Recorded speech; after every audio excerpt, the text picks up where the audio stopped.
داغین بعد مؤلف باب راوڑے دے وی باب فی المذی وغیره باب دے پا کم مسئلہ کی بدن نا دا مزی و تو کی او وغیره اشارہ دے چی نوری مسئلین پا دی باب کشتی دا دیر اہم مسائل دی گرہ اہم پا دی ذکر چی دا مذی منی دا ہر صد انسان دا بدن نوزی کنا نو چی وزی چی دا خدا پتہ ہی کنا چی دا کمی اسر غسل لازمی گی دا کمی اسر صرف چاردام لازمی گی کم کپڑا انزل واری کم انزل نگواری کمی بانی صرف اوبو وشتل پورے دی دا مسئلے کو اہمی مسئلے دی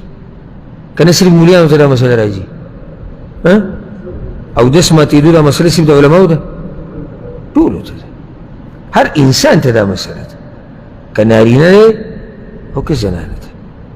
دا دیر اہم باب دی مسئلہ چی کل مؤلف دا او دس چاردام ختم کرا او پسی دا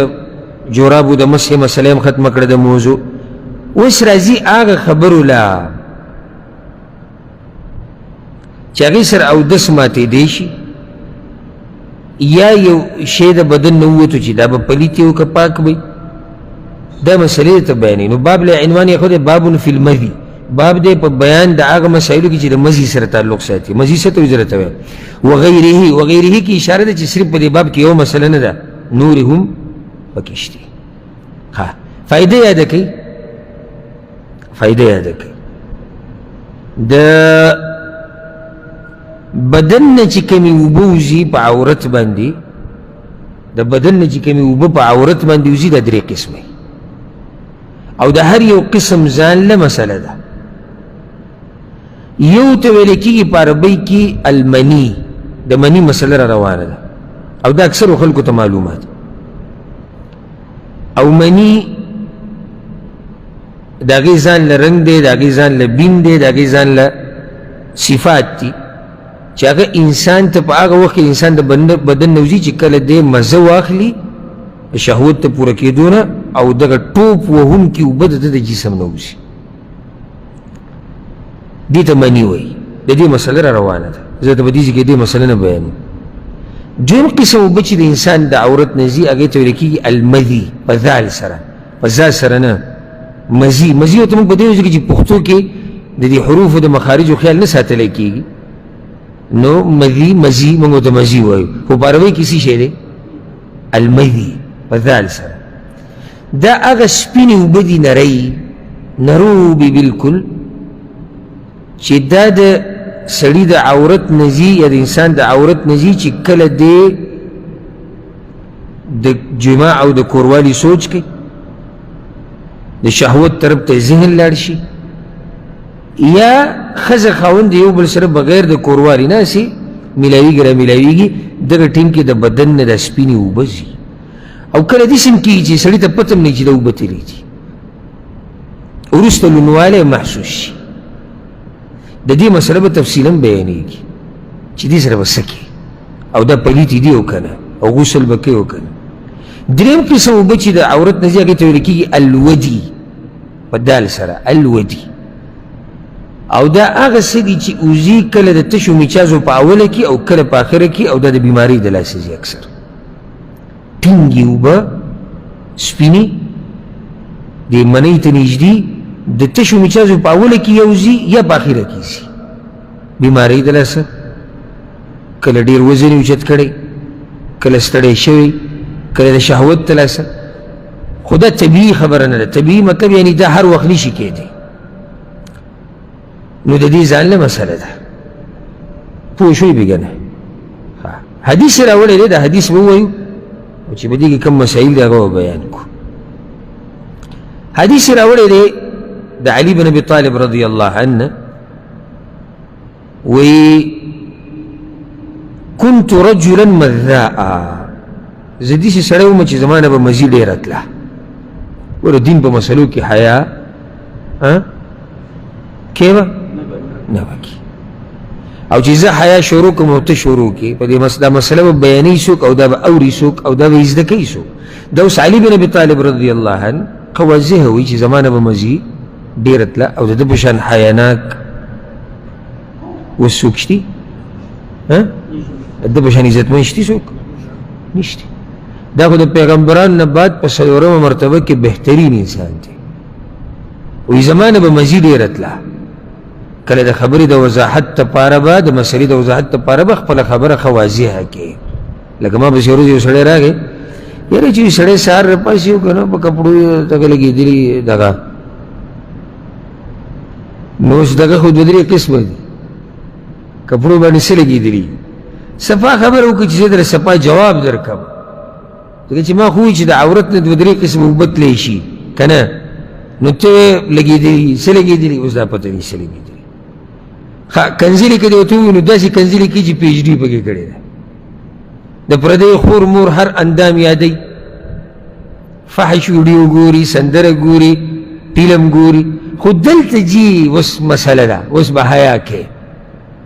علي بن ابي طالب وایي چې ما نه مزي ډېره تله. دا فایده یې ده کوي د مزي ډېره کله ځي د سړي نه چې کله د سړي شهوت زوروري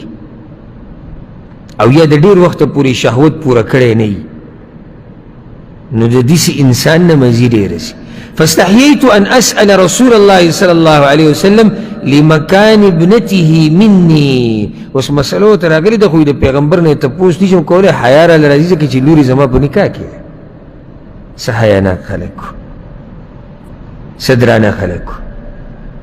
د دې نه دا فایده راووته چې مؤمن به حیاناک وي. بله فایده راووته چې د زنانه سره چې د نارینه کم تعلقات دي د هغې مسلې مسایل دا د هغه چا په مخ کې مه ذکر کوه چې هغه د دې ښځې خپلي. پوه شوی بېګم؟ اوس یو سړی د سخر په مخ کې بې حیا شتي که نه، د سخر په مخ کې به لګوي یاره چې یو سړی په ښځه سم مهیني او بیا د ښځه په خاوند مهینی او بیا بې حیا. هغه سړی ناست دی چې تا له لور درکړې او ته دا قیسې کوي. یا اوښی ناست دی، دا سړی په خپل هم خجالته شي، دا ته سپک باستی شروع کړی. اوس یو سړي خور ستا په نکاح کې او ته د هغه په مخ کې لګیا وایې چې یاره کله سړي سره دا وشي او کله په سړي غسل لازم شي، او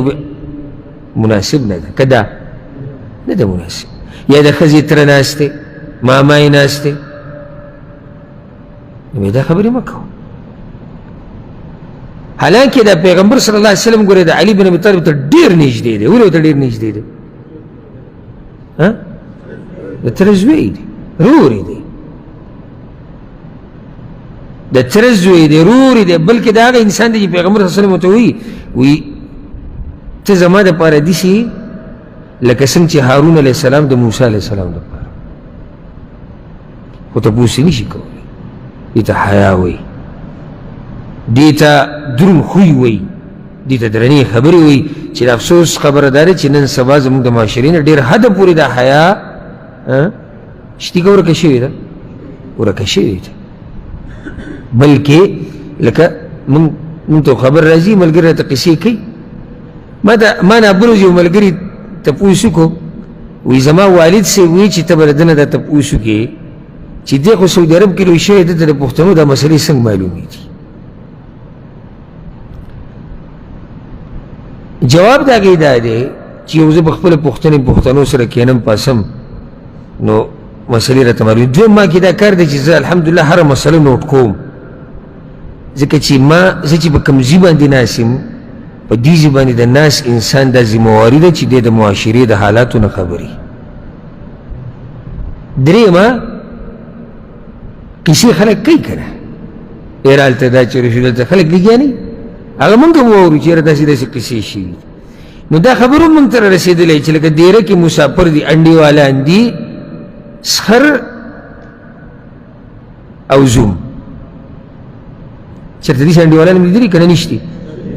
سخر او زوم. عجیبه څه ده،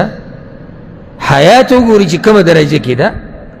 د انډیا فلم روان دی، د عشق او د مینې محبت خبرې دي، دواړو ته ښه ټېډډه لګولې د فلم ګوري. سخر او زوم. یو سړی به ما ته وایي چې ډېر عجیبه دي. وایي نه ډېر عجیبه نه ده، دومره تعجب هم مه کوه، پلار او زوی هم کله ناسې ګوري که نه. او ولې مور او زوی نه ناست فلم ته؟ او رور او خور پیلم ته نه ناست او ښځه او خاوند پیلم ته نه ناست یعنی سړي کې چې کله غیرت وي که نه صحیح غیرت دی ګوره په دې سخت خفه کېږي چې زما ښځه پردو سړو ته وګوري که نه خفه کېږي خو چې ټي وله په خپله راوړي ورته وایي ګوره پکې دا پکې د انډیا سړي دي دا د انګریزانو هغه دي دا د پښتنو هغه دي دا د عربو دي جدي کوي 900 چینلې دي او د دې سا ډوبېږي یو به 900 چینلو کې چې څه دې زړه غواړي هغه ګوره دا هغه سړی کولی شي چې غیرت یې پوره نه وي که نه زما خبره غلطه ده کېدای شي خفه شي خو خبره د خفګان نه ده نو اوس خر او زوم ناستي څه ته فلم ته ډډه یې لګولې ده فلم ګوري او بیا پکې دا ګب هم ولګوي چېرې دا جنۍ ښایسته ده او دا ده ښایسته او دا پاټې ښه وکړو دا پاټې ښه ونه کړو څه بې شرمه دي دا بعض خلک الله دې په موږ کې حیا او شرم ساتي او الله دې موږ بې حیا کوي نه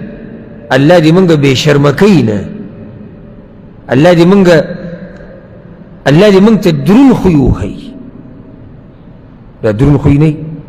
دا څه ناشنا نعمت دی چې الله یې چاته نصیب کړي الغرض علي بن ابي طالب تپوس کولی شو نشو فامرت المقداد ابن الاسود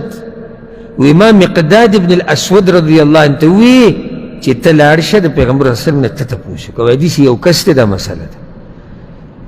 ګوره دې نه دا مسله هم راووته چې تپوس په یو څو قسمې کله تپوس د بل چا دپاره وي کله تپوس د بل چا لازم نه تپوس به سړی خپل ځان دپاره کوي همیشه فسأله مقداد لاړ پیغمبر صلی الله علیه وسلم ته وی یا رسول الله یو سړی دی هغه ته دا مزي ډېره ځي نو چې دی به څه کوي پیغمبر صلی الله علیه وسلم ته یغسل ذکره دی به اولنی کار دا کوي چې خپل عورت به وینځي ویتوضأ او چاردام به کوي وللبخاري د امام بخاري په روایت کې دی اغسل ذکرک وتوضأ دا عورت به دې وینځي او چاردام به وکړي ولمسلم امام مسلم روایت کې توضأ او د چاردام وکړه وانضح فرجک او په عورت تم اوبه ونولا یعنې عورت تم وینځه ښه دې حدیث کې ډېرې مسلې دي ډېرې مسلې ده وخت لږ دی څو منټې خاص یو مسله دوتې صرف بیانوم د دې نه دا پته ولګېده چې مدي پاکه ده که پلیته ده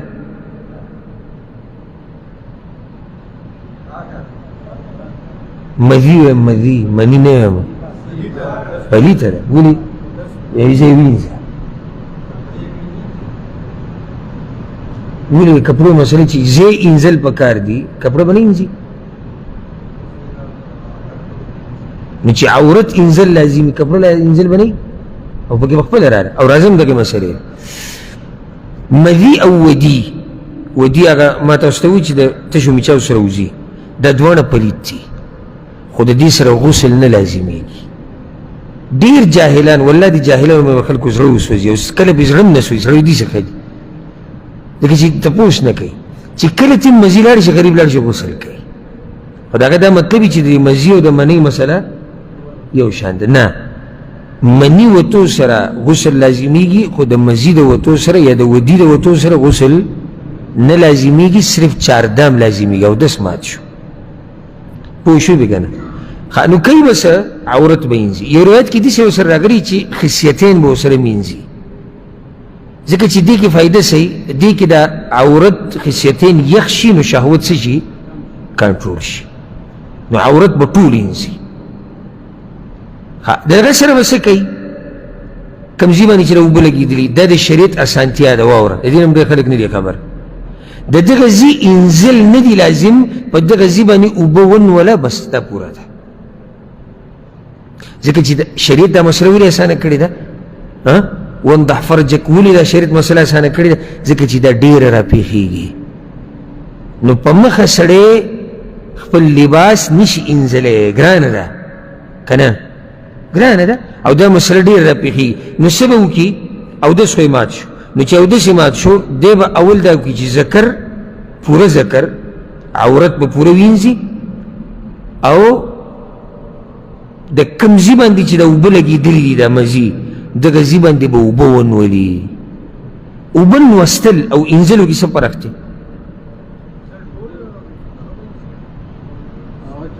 نه تاسو اوس پوه نه کړم اوبه ټول دغه به انځي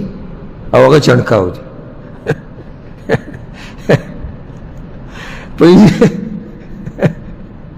دا ښه جواب دی، دا ښه جواب دی. لکه یو سړی کې څوک ته پوښي کی چې واجب څه ته وایي؟ واجب واجب ته وایي. واجب څه ته وایي؟ واجب ته. دا ما ته پته چې واجب واجب ته، خو دا واجب څه ته وایي؟ اوبه لوستل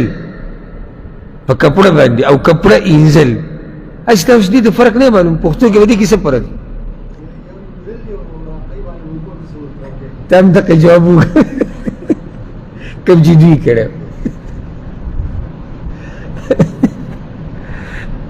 حاجي صاحب وایي انزل دي او یو اوبه لوستې دي. زه خو هم دا یم چې دا انزل څه ته دی؟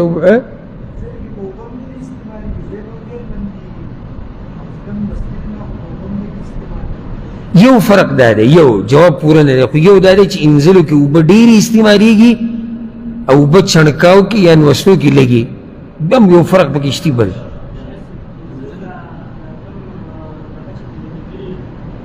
کوم ځای باندې چې دا یاره زه ته خوشحاله شوم.